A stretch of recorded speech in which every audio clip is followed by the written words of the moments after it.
Hello friends, I hope you all are doing good. Today is our 11th lecture of developmental psychology, in which I teach you about the second stage of development, that is infancy, which we also called toddlerhood. Last lecture में हमने prenatal stage को discuss किया है. Prenatal stage को हमने detail में discuss किया है. उसमें हमने अबॉर्शन देखा है, स्टेजेस ऑफ चाइल्ड बर्थ को डिस्कस किया है, प्रेगनेंसी के कॉन्सेप्ट को देखा है और ट्राइमेस्टर को हमने स्टडी किया और लास्ट में हमने मल्टीपल प्रेगनेंसी को जो है वो स्टडी किया था. आज हम जो डेवलपमेंट की सेकंड स्टेज है जिसका नाम है इन्फेंसी या जिसको टॉडलरहुड भी कहा जाता है, उसको हम स्टडी करेंगे. तो हम अपने आज के लेक्चर को स्टार्ट करते हैं. सबसे पहले इन्फेंसी या टॉडलरहुड जो है, जो सेकंड स्टेज है डेवलपमेंट की, ये किस रेंज में आती है या इसका ड्यूरेशन या टाइम पीरियड क्या है.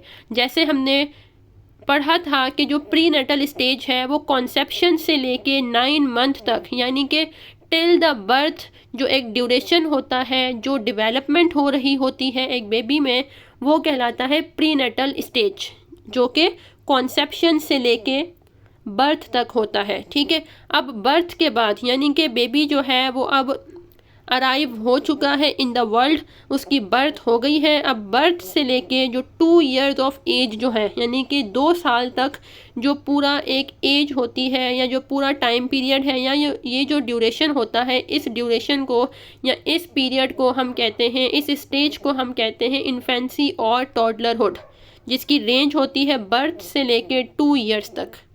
अब हम इसमें स्टडी करेंगे कि इसमें कौन कौन से फिज़िकल डेवलपमेंट यानी कि कौन कौन से फिज़िकल चेंजेस हो रहे होते हैं बेबी में, कॉग्निटिव लेवल पे क्या चेंजेस होते हैं, उसके अंदर सोशल चेंजेस क्या हो रहे होते हैं, यानी कि सोशल डेवलपमेंट और पर्सनैलिटी जो है वो किस तरह एक चाइल्ड की डेवलप हो रही होती है. तो स्टार्ट करेंगे हम. तो सबसे पहले आता है फिज़िकल डेवलपमेंट. फिज़िकल डेवलपमेंट किस तरह होती है. फिज़िकल डेवलपमेंट यानी कि फ़िज़िकल चेंजेस आना. जो इन्फेंट है, इस स्टेज में हम जो है वो बेबी को क्या कहते हैं, हम इन्फेंट कह रहे होते हैं. जो इन्फेंट है या जो टॉडलर है, उसमें फ़िज़िकल डेवलपमेंट में आ जाती है उसके ब्रेन चेंजेस, उसके रिफ्लेक्सेस की डेवलपमेंट होना, उसकी मोटर स्किल्स में चेंजेस आना और उसकी सेंसेशंस में चेंजेस आना. मीन्स के फिज़िकल डेवलपमेंट किसको कहा जा रहा है कि इन्फेंसी में या टॉडलरहुड में फ़िज़िकल डेवलपमेंट से क्या मुराद है. तो फ़िज़िकल डेवलपमेंट से मुराद होता है कि एक इंडिविजुअल में जो फ़िज़िकल लेवल पे जो चेंजेस आ रहे हैं उसको हम कहते हैं फ़िज़िकल डेवलपमेंट. अब फिज़िकल डेवलपमेंट में क्या क्या आ जाता है, यानी कि कौन कौन से एरियाज़ में चेंजेस आ जाते हैं, तो हम डिस्कस करेंगे कि उसमें फ़िज़िकल चेंजेस मींस के उसकी हाइट में चेंज आ रहा होता है, उसके वेट में चेंज आ रहा होता है और उसके जो ब्रेन है उसमें भी चेंजेस हो रही होती हैं. इसके अलावा फ़िज़िकल चेंजेस में हमारे जो रिफ्लेक्सेस होते हैं वो डेवलप हो रहे होते हैं. रिफ्लेक्सेस हम कहते हैं जो हमारे ऑटोमेटिक, जो हमारे इननेट रिस्पॉन्सेज होते हैं, जिसको हम आगे जाके पढ़ेंगे कि किस तरह रिफ्लेक्सेस जो है वो डेवलप होते हैं या कौन कौन से रिफ्लेक्सेस जो है वो परमानेंट होते हैं या टेम्पररी होते हैं. ये हम अभी आगे पढ़ेंगे. इसके बाद जो हमारी मोटर स्किल्स हैं उसमें भी चेंजेस आ रही होती हैं. मोटर स्किल्स हम कहते हैं जो वो स्किल्स जिसमें हमारे मसल्स की मूवमेंट इन्वॉल्व हो, हमारे मस्क्यूलर मूवमेंट इन्वॉल्व होती है, तो वो कहलाती हैं हमारी मोटर स्किल्स. 2 तरह की होती हैं, एक होती है ग्रॉस मोटर स्किल्स, एक होती है fine motor skills. Gross motor skills हम उन स्किल्स को कहते हैं जिसमें हमारे बॉडी के लार्ज मसल्स इन्वॉल्व होते हैं, जबकि फाइन मोटर स्किल्स हम उनको कहते हैं जिसमें हमारी बॉडी के स्मॉल मसल्स जो हैं वो इन्वॉल्व होते हैं. ग्रॉस मोटर स्किल्स में कौन कौन सी एक्टिविटीज़ आ जाती हैं, हमारा वॉक करना, हमारा स्विमिंग करना, हमारा रन करना, हमारा बाईसाइकिल को राइड करना एक्सेट्रा. तो ये आती हैं ग्रॉस मोटर स्किल्स में. जबकि फाइन मोटर स्किल्स में हमारा राइटिंग करना, हमारा शोल्डर की मूवमेंट, हमारा ड्राइंग करना, फॉक को होल्ड करना, स्पून को होल्ड करना, तो ये तमाम आता है हमारी फाइन मोटर स्किल्स में. तो जो हमारी मोटर स्किल्स हैं वो भी डेवलप हो रही होती हैं, उनमें भी चेंजेस आ रहे होते हैं. इसके अलावा सेंसेशंस, उनमें चेंजेस आ रहे होते हैं. ये भी हम आगे पढ़ेंगे कि कौन सा सेंस जो है वो eight the time of birth सबसे ज़्यादा डेवलप होता है और कौन सा वो सेंस होता है जो कि आपका eight the time of birth develop नहीं होता है, वो आगे जाके विद द टाइम जो है वो उसमें चेंजेस हो रहे होते हैं। तो ये आता है फिज़िकल डेवलपमेंट या फिज़िकल चेंजेस में हम इन एस्पेक्ट्स को जो है वो देखेंगे। तो अब the first 4 weeks of life are termed as the neonatal पीरियड। अच्छा, अब बर्थ से लेके जो फर्स्ट मंथ होता है बेबी का, यानी कि बर्थ से लेके जो स्टार्टिंग के 4 वीक्स हैं लाइफ के, उसमें हम उसको बेबी को हम प्रोनाउंस करेंगे या हम उस बेबी को कॉल करते हैं न्यू नेट। और उस पीरियड को कहा जाता है, उस 1 मंथ के पीरियड को जो कि बर्थ से शुरू हुआ है, वहाँ से बर्थ से लेके 4 वीक्स का जो पीरियड है उसको हम कहते हैं न्यू नेटल पीरियड, और उसमें जो बेबी है उसको कहा जाएगा न्यू नेट। तो इस एज में या इस पीरियड में जो मोस्टली जो बेबीज़ हैं या जो न्यू नेट होते हैं या जो इन्फेंट्स या जो टॉडलर्स हैं, उनका जो एवरेज वेट होता है इस पीरियड में वो होता है 5.5 पाउंड से 10 पाउंड के बीच में। ठीक है, 5.5 से 10 पाउंड्स के बीच में जो है वो बेबीज़ का नॉर्मल वेट होता है इस एज में या इस टाइम पीरियड में, इस स्टेज में। और अगर हम उनकी हाइट की बात करें तो वो होती है 18 एंड 22 इंच के बिटवीन में। ठीक हो गया। इसके बाद neonates born weight less than 5.5 pound are of low birth weight. अगर किसी बच्चे का weight at the time of birth 5.5 pound से कम है तो वो बच्चा जो है वो लो वेट में आ जाता है। Infants who arrive before their due date are preterm और प्री मैच्योर। वो बच्चे जो कि अपनी ड्यू डेट से पहले दुनिया में अराइव हो जाते हैं या जिनकी डेट से पहले ही बर्थ हो जाती है, जो अपना ड्यूरेशन कंप्लीट करने से पहले ही उनकी बर्थ हो जाए, तो उसको हम कहते हैं प्री टर्म या प्री मैच्योर बेबी। और मोस्टली इन्हीं बेबीज़ का जो है वो वेट क्या होता है 5.5 पाउंड से कम होता है। हो भी सकता है और नहीं भी हो सकता। ठीक है, कुछ ऐसे बच्चे भी होते हैं जो प्री मैच्योर या प्री टर्म होते हैं लेकिन उनका वेट जो है वो 5.5 पाउंड से ज़्यादा भी हो सकता है, यानी कि उनका एवरेज वेट भी हो सकता है। इसके अलावा वो बेबीज़ जो कि ड्यू डेट के बाद अराइव होते हैं, प्री टर्म और प्री मैच्योर बेबीज़ के बाद आते हैं full term babies. Full term babies कौन से होते हैं? जो कि अपने ड्यू डेट के कुछ टाइम बाद ही वो अराइव हो जाएं या उनकी बर्थ हो जाए। लाइक गायनाकोलॉजिस्ट ने जो डेट दी है मदर को डिलीवरी की, तो उसी डेट पे अगर बेबी की बर्थ हो जाती है तो उसको हम कहते हैं फुल टर्म बेबी। और तीसरा होता है post mature babies. Post mature babies कौन से होते हैं? जो कि ड्यू डेट के 2 और मोर वीक्स के बाद उनकी बर्थ होती है, तो उसको हम कहते हैं post mature babies. Both premature and post-mature babies are at higher risk of complications such as sickness, brain damage or death than are full-term babies. अब जो प्री मैच्योर बेबीज़ हैं, जो पोस्ट मैच्योर बेबीज़ हैं, ठीक है, pre mature या जिसको हम प्री टर्म भी कहते हैं, तो प्री टर्म और पोस्ट मैच्योर जो बेबीज़ हैं वो दोनों जो है वो हायर रिस्क पे होते हैं। ठीक है, वो कॉम्प्लिकेशंस में होते हैं, उनके ऊपर जो है रिस्क ज़्यादा होता है उनकी लाइफ को। ठीक है, हो सकता है वो जाके आगे जाके बहुत ज़्यादा बीमार हों, उनके अंदर ब्रेन डैमेज भी मौजूद हो सकता है और उनकी जो है वो डेथ भी हो सकती है कुछ टाइम के बाद। किनकी? जो प्री मैच्योर हैं और जो पोस्ट मैच्योर हैं, जो कि अपना टाइम ड्यू डेट से पहले जिनकी बर्थ हो गई है, और वो बेबीज़ जिनकी ड्यू डेट के कुछ वीक्स बाद जिसकी बर्थ होती है, तो वो जो दोनों जो है वो रिस्क पे होते हैं। Physical growth is specially rapid during the first 2 years. ये जो स्टार्टिंग के 2 ईयर्स होते हैं, ठीक है, बर्थ से लेके जो 2 ईयर्स तक का जो पीरियड है या ये जो इन्फेंसी या टॉडलरहुड का जो स्टेज है, इसमें जो फिजिकल ग्रोथ है वो बहुत ज़्यादा रैपिड होती है। जैसे मैंने आपको प्री नेटल स्टेज में बताया था, ठीक है, कि फिज़िकल जो ग्रोथ है या जो डेवलपमेंट है वो सबसे ज़्यादा रैपिड किस स्टेज में होती है? वो होती है प्री नेटल स्टेज में। ठीक है, अगर आपसे पूछा जाता है कि इन 8 स्टेजेस में से ऐसी कौन सी स्टेज है जिसमें बच्चे की डेवलपमेंट या फिज़िकल ग्रोथ, ठीक है, बच्चे की फिज़िकल ग्रोथ जो है वो सबसे ज़्यादा रैपिड किस स्टेज में होती है? तो वो होती है प्री नेटल स्टेज में। लेकिन अगर हम प्री नेटल स्टेज को हटा दें, ठीक है, और बाकी फ्यूचर में जो स्टेजेस आएंगी, लाइक स्टेज 3 है, अर्ली चाइल्डहुड है, उसके बाद मिडिल और लेट चाइल्डहुड है, एडोलेसेंस है, ठीक है। इसके कंपैरिजन में अगर हम देखें तो इन्फेंसी या टॉडलरहुड में जो फिज़िकल डेवलपमेंट है या जो फिज़िकल ग्रोथ है वो बहुत ज़्यादा रैपिड होती है इन्फेंसी और टॉडलरहुड में, ठीक है। सबसे ज़्यादा रैपिड होती है प्रीनेटल स्टेज में, उससे थोड़ी कम आ जाती है किसमें, इन्फेंसी और टॉडलरहुड में। और 6 मंथ तक, ठीक है, बेबी जब तक 6 मंथ का होता है उस वक्त तक उसका जो वेट है वो डबल हो जाता है, और उसकी फर्स्ट बर्थडे तक यानी कि 12 मंथ तक एक बेबी जो है उसका वेट जो है वो ट्रिपल हो जाता है। तो इस तरह क्या है, मतलब इतने तेज़ी से क्या हो रहा है, उसके वेट के अंदर इतनी तेज़ी से जो है वो चेंजेस आ रहे हैं। Similarly, a baby grows between 10 and 12 inches in length and the baby's proportion change during the first 2 years. इसी के साथ साथ जो बेबी की जो हाइट है उसमें भी बहुत ज़्यादा रैपिडली चेंज आ रहा होता है। 10 to 12 इंचज़ जो है उसकी लेंथ जो है वो इंक्रीज़ हो जाती है, और उसका जो प्रोपोर्शन है वो भी चेंज हो रहा होता है ड्यूरिंग फर्स्ट 2 ईयर्स।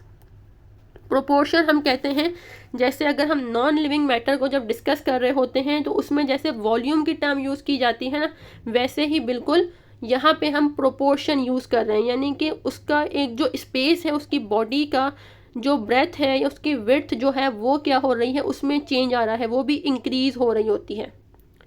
जैसे एक छोटा बच्चा है, ठीक है, उसको हम बेड पे लिटा देते हैं, ठीक है, तो वो पहले थोड़ी जगह कवर करता है, लेकिन अब जैसे जैसे वो बड़ा हो रहा है, ठीक है, तो अब उसको सोने के लिए ज़्यादा जगह चाहिए होती है, क्योंकि उसकी बॉडी क्या हो रही है, उसकी बॉडी का प्रोपोर्शन बढ़ रहा होता है, ठीक है। तो इसको कहा जाता है प्रोपोर्शन, कि आपकी बॉडी जो है उसमें भी उसका जो प्रोपोर्शन है उसमें भी चेंजेस आ रहे होते हैं रैपिडली ड्यूरिंग द टॉडलरहुड और इन्फेंसी स्टेज। इसके अलावा जो इन्फेंट है उसका जो हेड होता है उसका जो साइज़ है वो क्या हो रहा होता है, वो डिक्रीज़ हो रहा होता है। जब बेबी की बर्थ होती है उस वक्त उसका जो हेड होता है वो बहुत ज़्यादा लार्ज होता है, ठीक है। लेकिन जैसे जैसे उसकी ग्रोथ हो रही होती है तो उसका जो हेड का साइज़ है वो डिक्रीज़ होता जाता है, यानी कि सर जो है वो छोटा होता जाता है, और सर के अंदर जो उसका ब्रेन है उसका साइज़ और उसका वेट जो है वो बढ़ता जाता है। जब बर्थ होती है उस वक्त हेड का साइज़ बड़ा होता है और उसके अंदर जो ब्रेन है वो छोटा होता है, उसका वेट कम होता है। लेकिन अब जैसे जैसे वो बेबी जो है वो ग्रो कर रहा है तो उसका हेड जो है वो छोटा होता जाता है, और उसके अंदर जो ब्रेन है उसका जो वेट है वो बढ़ता जाता है।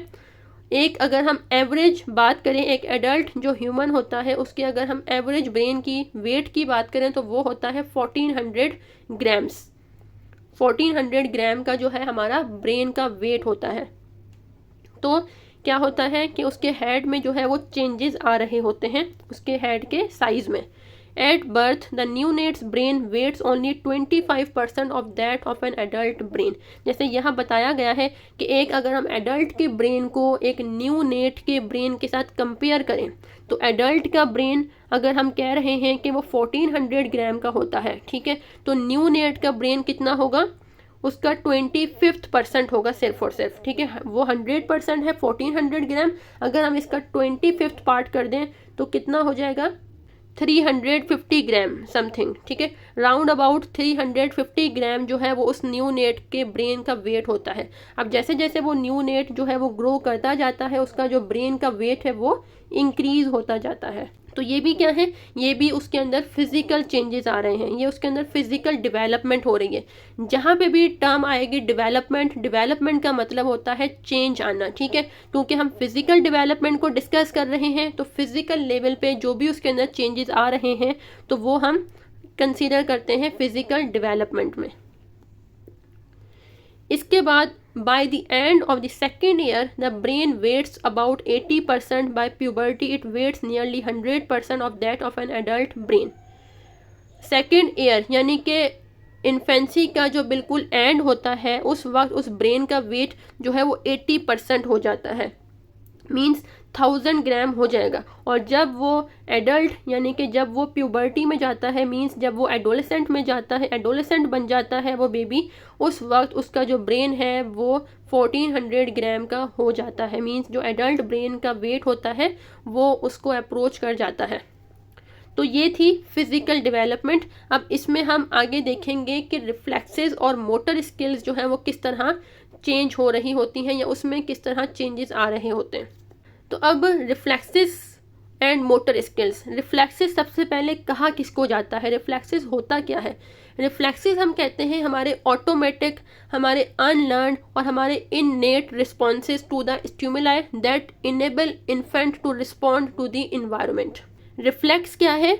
हमारा एक ऑटोमेटिक रिस्पॉन्स है, हमारा इननेट रिस्पॉन्स, यानी कि ये वो रिस्पॉन्सेज हैं, हमारे वो बिहेवियर्स, हमारे वो रिस्पॉन्सेज जो कि हमने लर्न नहीं किए हुए, ठीक है, जो कि हमारे बाय बर्थ ही हमारे अंदर मौजूद होते हैं, जो कि ऑटोमेटिक होते हैं, जो कि इनवॉलंटरी लेवल पे हो रहे होते हैं, उसको हम कहते हैं रिफ्लेक्स। जैसे कि एग्जाम्पल दी गई है, बेबीज ऑटोमेटिकली सक when presented with a nipple. Babies जो हैं वो ऑटोमेटिकली क्या करना शुरू कर देते हैं, उनके अंदर सकिंग का जो प्रोसेस है, जो सकिंग का रिफ्लेक्स है या जो सकिंग एक बिहेवियर है, वो क्या है, ऑटोमेटिकली उनके अंदर स्टार्ट हो जाता है जब उनके माउथ में जो है वो निपल दी जाती है, तो वो जो है वो सक करना स्टार्ट कर देते हैं।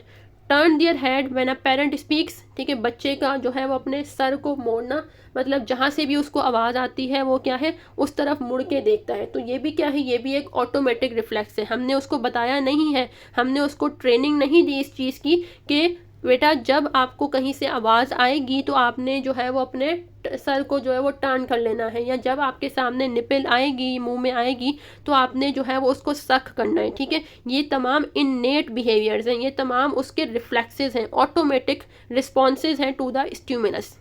Grasp a finger that is pressed into their hand, जैसे इस तरह भी होता है कि जब कोई बड़ा उस बच्चे के हाथ में अपनी फिंगर रखता है तो वो जल्दी से उस फिंगर को ग्रास्प कर लेता है, तो ये भी क्या है, ये भी ऑटोमेटिक रिस्पॉन्स है, ये भी हमने उसको सिखाया नहीं है। इसके अलावा startle when exposed to loud noises, जब वो बहुत ज़्यादा तेज़ कोई आवाज़ सुनता है, जैसे कोई पटाखे की आवाज़ हो गई या कोई बहुत ज़्यादा लाउड म्यूज़िक सुनता है या कोई चीखने चिल्लाने की आवाज़ सुनता है, तो वो डर जाता है। तो ये भी क्या है, ये भी उसका रिफ्लेक्स है, ये भी उसका एक ऑटोमेटिक रिस्पॉन्स है। Some reflexes such as blinking are permanent. तो ये जो अभी हमने रिफ्लेक्सेस पढ़े हैं, ठीक है, या ये जो ऑटोमेटिक बिहेवियर या रिस्पॉन्सेस हैं, ये टेम्पररी होते हैं, ठीक है। बच्चे का फिंगर को ग्रास्प करना, बच्चे का सकिंग करना, ठीक है, ये क्या है, ये सारे जो हैं ये टेम्पररी रिफ्लेक्सेस होते हैं। कुछ ऐसे रिफ्लेक्सेस होते हैं, कुछ ऐसे रिस्पॉन्सेस होते हैं, कुछ ऐसे बिहेवियर्स होते हैं जो होते तो इननेट ही हैं, ठीक है, जिसको हमने ट्रेनिंग नहीं दी होती, जो हमने लर्न नहीं करवाए होते, लेकिन वो परमानेंट होते हैं। जैसे कि हमारा ब्लिंकिंग, हमारी आई का झपकना, ठीक है, तो ये क्या है, ये भी एक रिफ्लेक्स है, लेकिन ये क्या है, परमानेंट होता है। ये हमारा पूरी ज़िंदगी थ्रू आउट द लाइफ जो है ब्लिंकिंग, हमारा जो रिस्पॉन्स है या जो हमारा ऑटोमेटिक बिहेवियर है टूवर्ड्स द स्टिमुलस, ये क्या होता है, ये परमानेंट होता है, थ्रू आउट द लाइफ चलता है। The rate of motor development can vary. The developmental sequence is the same.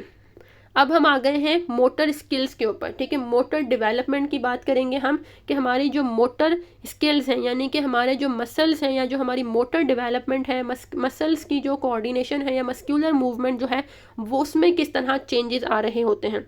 तो जो मोटर डेवलपमेंट है उसका रेट तो हर इंडिविजुअल के अंदर वेरी कर रहा होता है, ठीक है।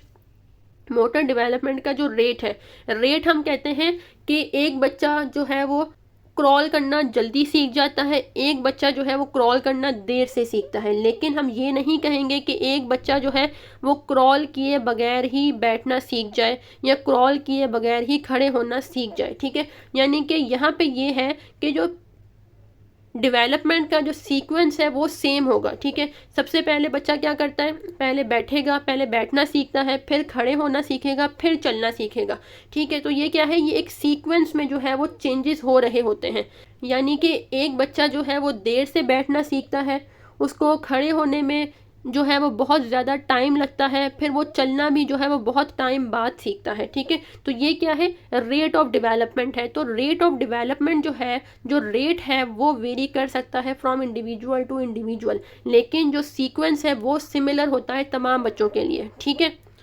On average an infant will learn to roll over at 2.5 month। ठीक है, जैसे अगर हम देखें, अगर एवरेज पे बात की जाए तो इन्फेंट जो है वो अपनी बॉडी को रोल करना, ठीक है, बेड पे रोल हो रहा होता है कब, किस एज में, 2.5 month में। ठीक है, इसके अलावा अगर हम बात करें कि वो बैठना कब सीखता है तो एट 6 month तक वो बैठना शुरू कर देता है, और 12 month तक यानी कि 1 year की एज में बच्चा जो है वो चलना भी स्टार्ट कर देता है। ठीक है, अब फॉर सपोज एक बच्चा ऐसा है जो 12 month में चलना स्टार्ट कर देता है, ठीक है, लेकिन दूसरा बच्चा है वो 12 month में चलना स्टार्ट नहीं करता, उसको जो है वो 14 month में वो चलना स्टार्ट करता है। ठीक है, इसी तरह कोई बच्चा हो सकता है जो 11 month में ही चलना स्टार्ट कर दे। ठीक है, तो ये क्या है, ये रेट ऑफ डेवलपमेंट है, तो ये वेरी कर सकता है, लेकिन सीक्वेंस जो है वो दोनों का सेम होगा। ठीक है, यानी कि ये नहीं होगा कि एक बच्चा जो है पहले वो बैठना सीखेगा, फिर वो खड़ा होना सीखेगा और फिर वो चलना सीखेगा। ठीक है, ऑन दी अदर हैंड आप ये कहो कि एक बच्चा जो है पहले बैठना सीखा है और फिर वो डायरेक्ट जो है वो चलना शुरू कर दे, मतलब ये कि वो खड़ा होने के बगैर ही, उसने खड़ा होना भी सीखा नहीं है और वो बैठने के बाद डायरेक्ट चलना शुरू कर दे, ऐसा पॉसिबल ही नहीं है। ठीक है, तो ये होता है सीक्वेंस कि सबसे पहले वो बैठना सीखेगा, फिर खड़ा होना सीखेगा, फिर वो चलना सीखता है, एंड सो ऑन। इस तरह जो है वो मोटर डेवलपमेंट जो है वो हो रही होती है, मोटर स्किल्स में चेंजेस आ रही होती हैं।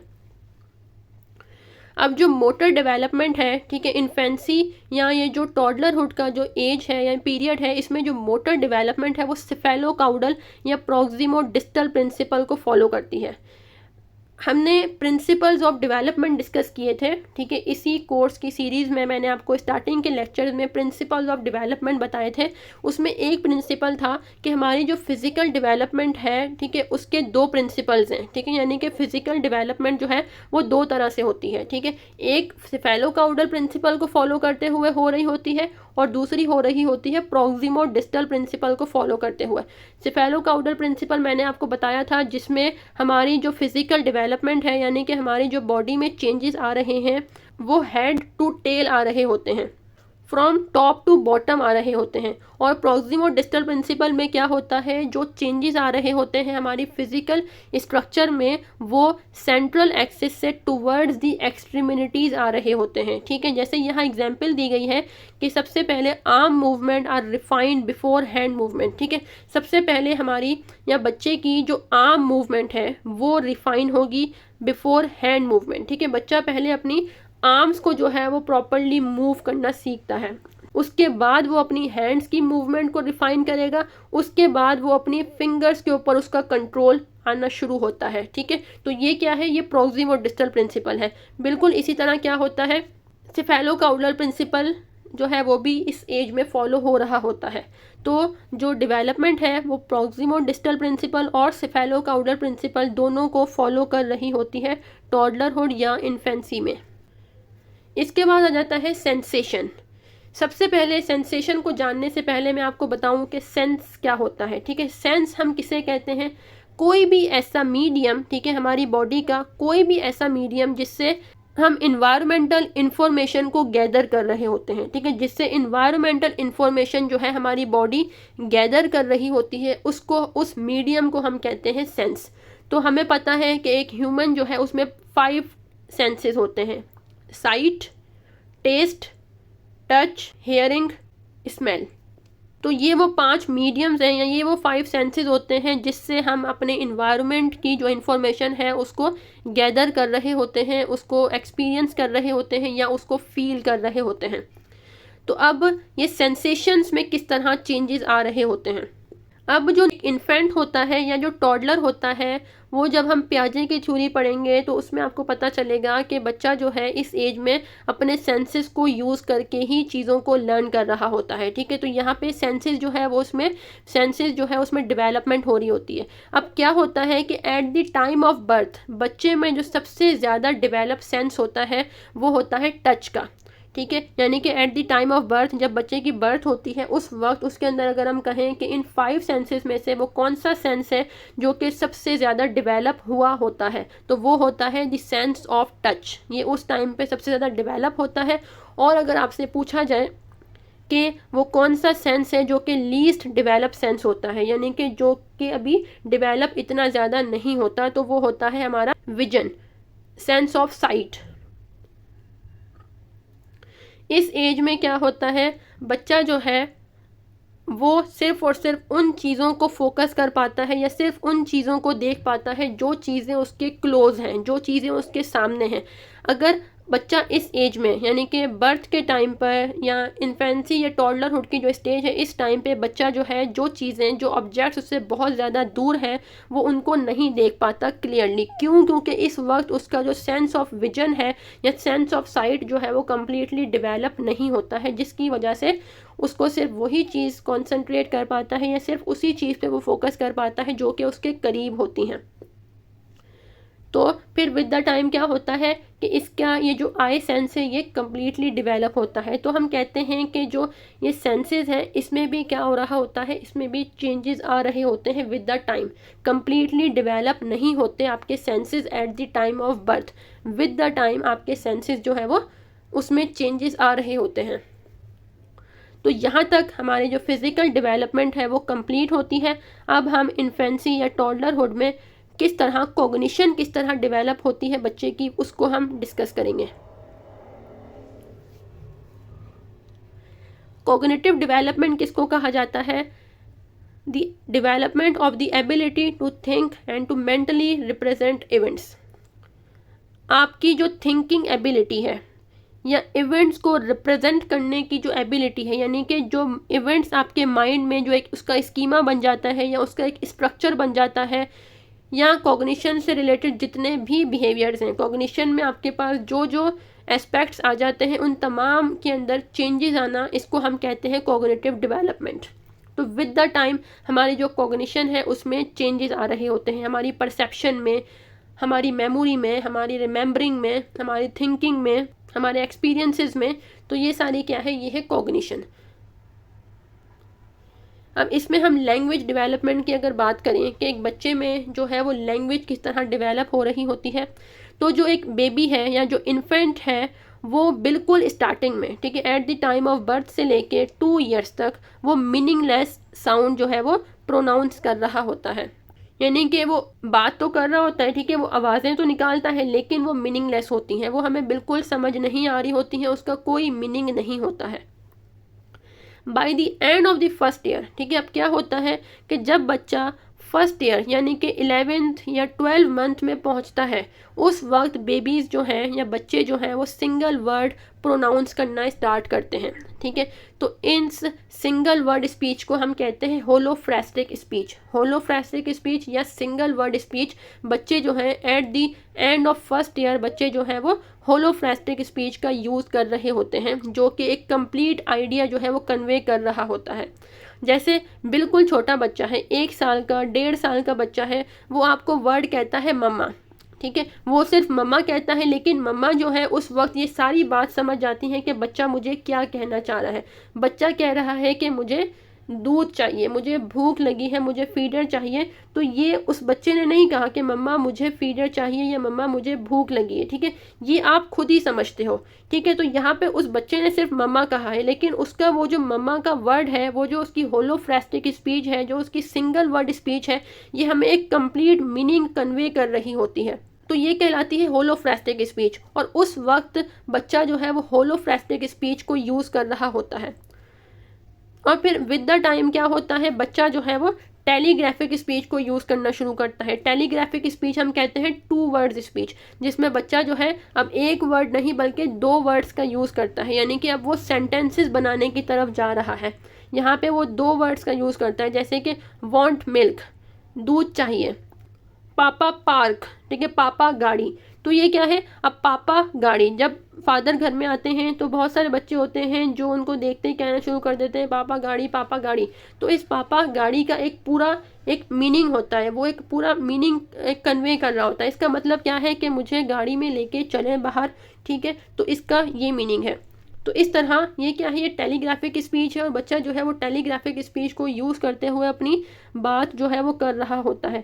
तो इस तरह एक बच्चे में जो है जो लैंग्वेज है वो उसमें चेंजेस आ रहे होते हैं। पहले होलोफ्रेस्टिक स्पीच होती है, फिर टेलीग्राफिक स्पीच होती है, फिर विद द टाइम वो सेंटेंसेस बनाना शुरू करता है और एक दूसरे के साथ, दूसरों लोगों के साथ जो है वो कम्युनिकेट करता है, इंटरेक्ट करना स्टार्ट करता है।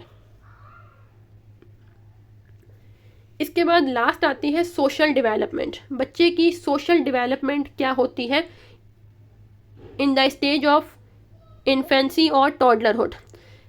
सोशल डेवलपमेंट की अगर हम बात करें इस स्टेज में, तो बच्चे का जो फर्स्ट रिलेशनशिप होता है वो अपनी फैमिली मेम्बर्स के साथ होता है। ठीक है, बिल्कुल स्टार्टिंग का एज है। ठीक है, बच्चा जो है इस वक्त सिर्फ और सिर्फ सबसे ज़्यादा वो अपनी मदर के साथ अटैच होता है। उसकी जो सोशल बॉन्डिंग है या उसकी जो बॉन्डिंग है वो एक तरह से किसके साथ होती है, सिर्फ और सिर्फ मदर के साथ। फिर आहिस्ता आहिस्ता जैसे वो 1 ईयर का होता है, 1.5 का होता है और 2 ईयर्स का होता है, तो वैसे वैसे उसकी जो बॉन्डिंग है वो अपने फैमिली मेम्बर्स के साथ होती है, फादर के साथ होती है, सिबलिंग्स के साथ होती है। तो इस तरह और जो बच्चा है वो डिफरेंट टाइप्स ऑफ इमोशंस जो है वो भी एक्सप्रेस करना स्टार्ट कर देता है। लाइक फेयर हो गया, स्माइल हो गया, क्राई हो गया। ठीक है, अगर इस एज में, ठीक है, इन्फेंसी या टॉडलरहुड की एज में अगर इमोशनल या सोशल बॉन्डिंग जो है बच्चे और उसकी फैमिली के बीच में जो सोशल या इमोशनल बॉन्डिंग जो है वो प्रॉपर नहीं हुई या वो फॉल्टी है, ठीक है, इन सम वे कि मम्मा उसको टाइम नहीं दे पा रही, ठीक है, या फिर बच्चा जो है वो उसको उस तरह की एक इन्वायरमेंट रिसीव नहीं हो रहा जो कि उसको उस एज में होना चाहिए। ठीक है, तो उसके रिजल्ट में क्या हो सकता है कि उसकी जो इमोशनल या जो सोशल बॉन्डिंग है वो फॉल्टी हो सकती है। बच्चा जो है अपने अंदर ट्रस्ट डेवलप नहीं कर सकता, बच्चे के अंदर सेल्फ कंट्रोल डेवलप नहीं हो सकता। ठीक है, वो इमोशनली रीज़न नहीं कर सकता किसी भी चीज़ को। और ये वो तमाम एस्पेक्ट्स हैं जो कि हमें वर्ल्ड के अंदर इफ़ेक्टिवली फंक्शन करने के लिए रिक्वायर्ड होते हैं एक चाइल्ड को या एक इंडिविजुअल को। उसके लिए खुद पे कंट्रोल होना, उसका दूसरों पे ट्रस्ट होना, उसका इमोशनल रीजनिंग करना। ठीक है, ये कुछ ऐसे एस्पेक्ट्स हैं जो कि हमें अपनी सोशल डेवलपमेंट के लिए, जो अपने सोशल सर्किल में रहने के लिए या अपने सोशल सर्किल को बिल्डअप करने के लिए रिक्वायर होते हैं। तो अगर बच्चे को टॉडलरहुड या इन्फेंसी स्टेज में उसको वो इमोशंस या उसको वो रिलेशनशिप या उसको वो लव, केयरिंग, अफेक्शन ना मिले, तो इसके रिज़ल्ट में जो है ये कुछ फॉल्टी एस्पेक्ट्स जो है वो फ्यूचर में जाके क्रिएट हो सकते हैं जब वो अपनी सोशल इंटरेक्शन कर रहा होगा या सोशल सर्किल अपना या सोशल नेटवर्क बना रहा होगा। Social development begins at birth as a child forms an attachment with the primary care giver, usually the mother. बच्चा जो है वो बर्थ से ही सोशल डेवलपमेंट या सोशल एक अटैचमेंट जो है वो अपने फैमिली मेम्बर्स के साथ जो है वो बनाना स्टार्ट कर देता है। ठीक है, मतलब ये नहीं कि विद द टाइम बच्चा लर्न करता है कि सोशली किस तरह इंटरेक्ट करना है। बर्थ से ही बच्चा जो है वो सोशली इंटरेक्ट करना या सोशली दूसरों के साथ अटैचमेंट जो है वो करना स्टार्ट कर देता है। जैसे बिल्कुल स्टार्टिंग में जो उसकी प्राइमरी केयर गिवर होती है वो उसकी मदर होती है। एक होता है प्राइमरी केयर गिवर, एक होता है सेकेंडरी केयर गिवर। ठीक है, प्राइमरी केयर गिवर कौन है, उसकी मदर है या वो लोग जो उसके बहुत ज़्यादा क्लोज हैं, लाइक उसकी सिबलिंग्स हो गए, उसके फादर हो गए। और जो सेकेंडरी केयर गिवर होते हैं वो कहलाते हैं आपके दादा दादी हो गए, नाना नानी हो गए, या दूसरे जो रिलेशनशिप्स होते हैं वो होते हैं सेकेंडरी केयर गिवर्स। ठीक है, तो इस एज में जो अटैचमेंट होती है वो प्राइमरी केयर गिवर के साथ ज़्यादा होती है। अटैचमेंट किसे कहते हैं, अटैचमेंट एक ऐसा प्रोसेस होता है जिसमें एक इंडिविजुअल जो है दूसरे इंडिविजुअल के साथ जो है वो एक क्लोज इंटरेक्शन या एक क्लोज बॉन्ड जो है वो बनाता है। ठीक है, वो चाह रहा होता है, एक बच्चा जो है यहाँ पे जिस बंदे के साथ अटैच है तो अब वो उससे चाहता है कि हाँ वो मुझे भी, मतलब उसकी तरफ से भी मुझे अटैचमेंट मिले। ठीक है, उसकी तरफ से मुझे लव मिले, उसकी तरफ से मुझे अफेक्शन मिले।